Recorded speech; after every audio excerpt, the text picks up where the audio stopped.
என் தங்கை மரண தருவாயில், அம்மா கவனிமா, மரண தருவாயில் நைட்டு 12 மணிக்கு கத்துவா, ஐயோ என்னை விட்டு போயிடு, என்னை விட்டு போயிடு, ஐயோ நான் போறேன். என கண்மானே, இது பக்கத்து வீட்டுல இல்ல, இந்த வீட்டுல, எங்க வீட்டுல நடந்தது, எங்க குடும்பத்துல. என கண்மானே, நாங்க நினைச்சேன் ஏன்டா இந்த வாழ்க்கை வாழணும், செத்து போனா நலமா இருக்குமே. ஏன்னா ஒவ்வொரு நாளும் மரண அவஸ்தைங்க. என் தங்கை 18 வயது பிள்ளை, அவன் படுற பாட்டை என் கண்டால பார்த்து அப்ப நான் இயேசுவை கொஞ்சம் தான் ஏத்துக்கிட்டேன், நிறைய கூட இல்லப்பா. என் தங்கைக்கு பேர்பட்ட பாடுங்க. யோசிச்சு பாருங்களா, நைட்ல சரியா 12 மணிக்கு வந்து அந்த பிசாசு அலைகளிக்குங்க.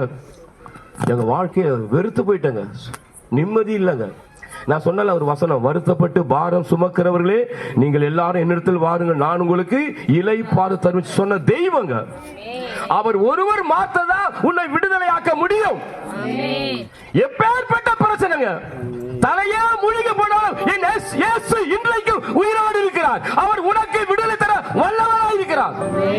இந்த விடுதலை கூட்டத்தில் நான் விடுதலையோடு ஆண்டவர் வார்த்தை பேசுறேங்க. என கண்மான தேவ ஜனமே, என் தங்கை மரண தருவாயில் இல்ல. தங்கை ஒரு நாள் ஒரு ஊழிய காட்டு நான் கொண்டு போனேன். ஒரு நாள் பாத்தீங்கன்னா காலையில அதிகாலை 4 மணிக்கு என் தங்கை சொல்றா, எனக்கு உடம்பெல்லாம் எரியுது, என்னை கூப்பிடுறாங்கன்னு. எனக்கு தெரிஞ்ச ஒரு நல்ல ஒரு தேவ மனிதன் என்னை ரட்சிப்புகளை நடத்தின அந்த தேவனை கொண்டு போனாங்க. அவரே தங்கை தலைமையில கை வச்சு ஜெபம் பண்ணார். என் தங்கை பொத்தென்று கீழே விழுந்தான்.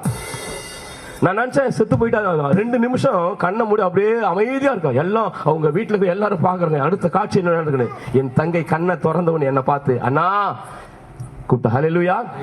நல்லவராம் இயேசு. நல்ல வீட்டுக்கு கொண்டு வர முதல்ல போகும்போது விகாரமா தலையெல்லாம் முடியல பிடிச்சு போட்டு பேய் மாதிரி போச்சு. உண்மையில சொல்ல, ஆனா வரும்போது தெளிவா வருது. அப்ப எல்லாரும் கேக்குற எங்க கிராமத்துல, நல்லாயிச்சா தங்கச்சிக்கு, நல்லாயிச்சா. நல்லவராம் இயேசு மிக நல்லவரா. கைதட்டும். நல்லவராம்